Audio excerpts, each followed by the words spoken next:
দমে দমে তনু মনে তারি অনুভব, তোমার দুনিয়াতে আমি যেদিকে তাকাই অথই নেয়ামতে ডুবে আছি সবাই।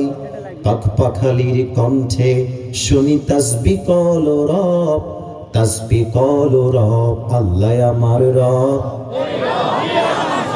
দমে দমে তনু মনে তারি অনুভব। রব কে ভাই? একটু আস্তে আওয়াজ পেলাম, বলেন সবাই রব কে ভাই? এবার কিছু প্রশ্ন করব, আমাদের স্যার যদি থাকেন উনিও উত্তর দিয়ে যাবেন। স্যারের একটা কাজ আছে, স্যার মাঝে চলে যাবেন, but still he is present here.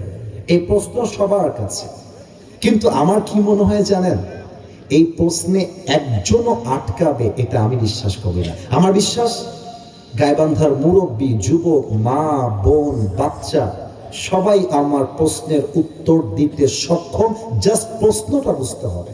That's it. খুবই সহজ প্রশ্ন। তাওয়াক্কুলকে বোঝাবার জন্যই বেসিকলি আমি হাদিসে এখন প্রবেশ করছি।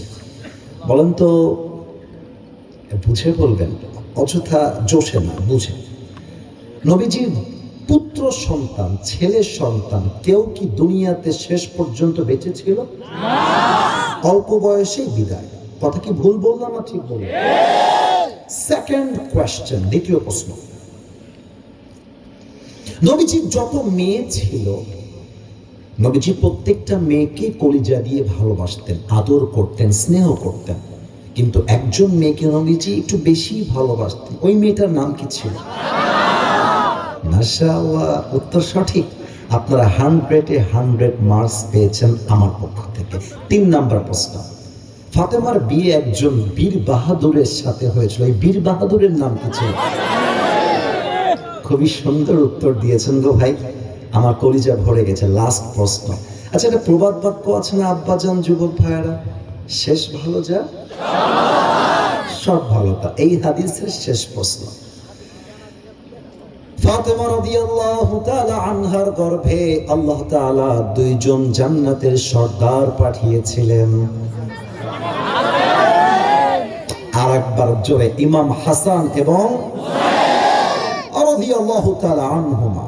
আমি দেখাতে চাই, বোঝাতে চাই আজকে তাওয়াক্কুল কাকে বলে। ওসমান হাদি আমাদেরকে শিখিয়ে দিয়ে গিয়েছে, বিড়ালের মতো 500 বছর বেঁচে থাকার কোনো দাম নাই, সিংহের মতো 1 ঘন্টা আমরা বাঁচতে চাই। আমি তো সোজা সাপটা সব মাহফিলে কথা বলি ভাই। আপনারা কেউ কেউ হয়তো বা দেখেছেন, আমার কোনো একটা মাহফিলে কোনো একজন নেতা আমাকে বাধা দিয়েছিল, দেখেছেন? অনেকে জেলার নাম সহ বলে দিয়েছে, আমার কানে চলে আসলো। তার মানে আপনারা আমাকে খুব ভালো করেছেন। আমি কোনো অহংকার নিয়ে বলছি না ভাইজান, আমি যেমন মুচকি হাসি কথা বলতে পারি, জায়গা মতো আমি কিন্তু গরমও হতে পারি। একজন নেতা এসে আমার ভাইয়ের মতো বক্তব্য দিবে, আমি জাস্ট হ্যান্ডশেক করব না, আই উইল স্যালিউট হিম, তাকে আমি স্যালিউট জানাবো। কিন্তু নেতা সাহেব বলবে কোরআন দিয়ে দেশ চলবে না, অমন নেতাকে আমি নেতা মানতেই রাজি না। আমি আমার বুকের পাটানে অলওয়েজ বলি, বিএনপি মুসলমান, জামাত মুসলমান, চরমনায় মুসলমান, হেফাজত মুসলমান, আওয়ামী লীগ ছিল মুসলমান, এনসিপি মুসলমান, সারসিনা মুসলমান, পুরো দেশ 90% বেশি মুসলমানদের বসবাস। তাহলে আমি স্পষ্ট ভাষায় বলবো, 26 সালের 12ই ফেব্রুয়ারির পরে নতুন একটা পার্লামেন্ট হবে, যেই পার্লামেন্ট চলবে ব্রিটিশ আইন দিয়ে নয়, কোন প্রকার মানুষের আইন দিয়ে নয়। আর আগামীর পার্লামেন্ট চলবে আল্লাহর কোরআনের সংবিধান দিয়ে।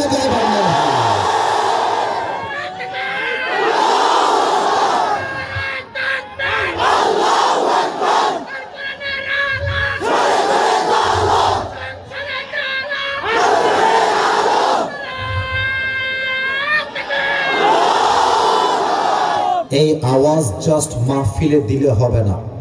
একটা যুদ্ধ হয়েছে স্বৈরাচার বিদায় করবার যুদ্ধ, আর একটা যুদ্ধ হবে ইসলামের বাংলাদেশ গড়বার যুদ্ধ। দেখেন তাওয়াক্কুল কাকে বলে, আমি হাদিসটা স্টার্ট করছি বলা। হাদিসটা বলার পূর্বে আমার 2 হাত সবাইকে দেখতে হবে, হাত তুলতে হবে না।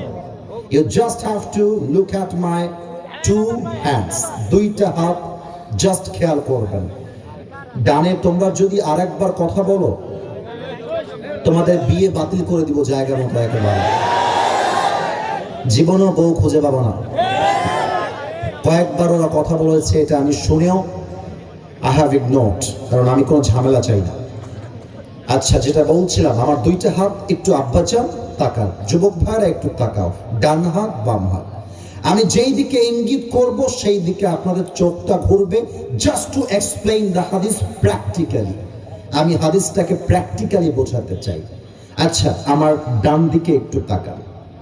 এখানে একটা বিশাল লম্বা শেষ পর্যন্ত পর্দা দিয়ে ঘেরা আছে।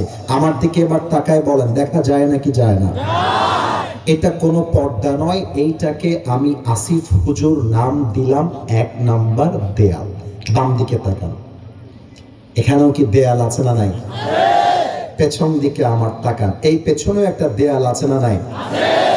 আপনারা খেয়াল করেছেন কি না আমি জানি না, আমাকে কিন্তু এই সাইড দিয়ে ঢোকানো হয় নাই, আমাকে একদম এই পাশ দিয়ে নিয়ে আসা হয়েছে। যুবকরা যে কি করে আমার সাথে আমি বলতে পারবো না। গাইবান্ধার মাহফিলের আমাকে ধাক্কা দিয়ে মাটিতে শুয়াই দিয়েছে, আমি শুয়ে আছি, শুয়ে থেকেই সেলফি তুলতেছি। এটা হচ্ছে গাইবান্ধার অবস্থা। তো আমি যেটা হাদিস বলতে চাচ্ছিলাম, মদিনা, আওয়াজ করো না, মদিনা এমন একটা শহর যে শহরের 3 দিকে দেয়াল দিয়ে ঘেরা। কেউ যদি মদিনায় আসতে চায়, একটা রাস্তায় খোলা, ওই রাস্তা দিয়ে আসতে হয়। উহুদের যুদ্ধের পরে, বদরের যুদ্ধের পরে আল্লাহ রাব্বুল আলামিন মুসলমানদেরকে এক বিজয় দিলেন, মারাত্মক বিজয়। এমন একটা বিজয় মনে হচ্ছে পুরো বিশ্বে ইসলামের পতাকা উড়বে। কিন্তু গাইবান্ধাবাসী, আমার বিশ্বাস কি আমি বলে দেই, আমার বিশ্বাস হলো আগামীতে কালেমার পতাকা জাস্ট বাংলাদেশের সংসদে নয়, আগামীতে কালেমার পতাকা ইনশাআল্লাহ আমেরিকার হোয়াইট হাউসেও পৌঁছায় যাবে। কোনো একদিন এদেশের আকাশে